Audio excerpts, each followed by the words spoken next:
Super star Mahesh Babu ఇప్పటివరకు చేయని power full పాత్రను ఎస్ఎస్ఎంబి 29లో చేస్తున్నాడు.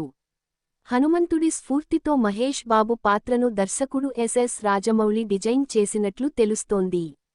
లేటెస్ట్గా మహేష్ బాబు జిమ్లో వర్కౌట్ చేస్తున్న వీడియో ఒకటి సోషల్ మీడియాలో వైరల్ అవుతుంది.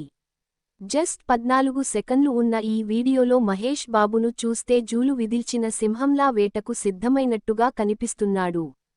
పొడవాటి జుట్టు పెరగడం మరియు కండలు తిరిగిన శరీరాకృతితో సహా అతను పూర్తి మేకోవర్ని రెడీ చేసుకున్నాడు. మహేష్ కొత్త లుక్ సూపర్ ఫ్యాన్స్లో సంచలనం సృష్టిస్తుంది. ఈ ఒక్క వీడియోనే సినిమాపై అంచనాలను పెంచిందనడంలో ఎలాంటి సందేహం లేదనే విధంగా ఉంది. ఎందుకంటే ఇదొక జస్ట్ ప్రాక్టీస్ లుక్ మాత్రమే. ఇక సినిమాలో ఏ రేంజ్లో ఉండనుందో ఊహించుకుంటేనే విధ్వంసం అనేలా కనిపిస్తోంది. ఇకపోతే ఈ భారీ ప్రాజెక్టుకు ఎస్ఎస్ రాజమౌళి దర్శకత్వం వహించగా, విజయేంద్ర ప్రసాద్ రచన చేశారు.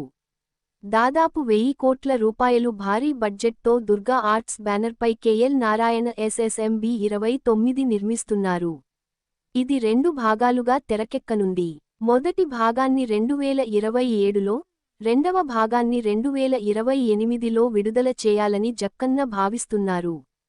ఆస్కార్ విజేత ఎంఎం కీరవాణి సంగీతం అందించనున్నారు. ఈ మూవీలో మహేష్ బాబుకి జోడిగా ప్రియాంక చోప్రా కనిపిస్తున్నట్లు ముందు నుంచి టాక్ వినిపించింది.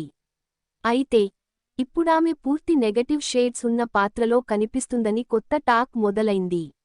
అంతేకాకుండా మెయిన్ విలన్గా పృథ్వీరాజ్ సుకుమారన్ నటిస్తున్నట్లు వార్తలు కూడా వచ్చాయి.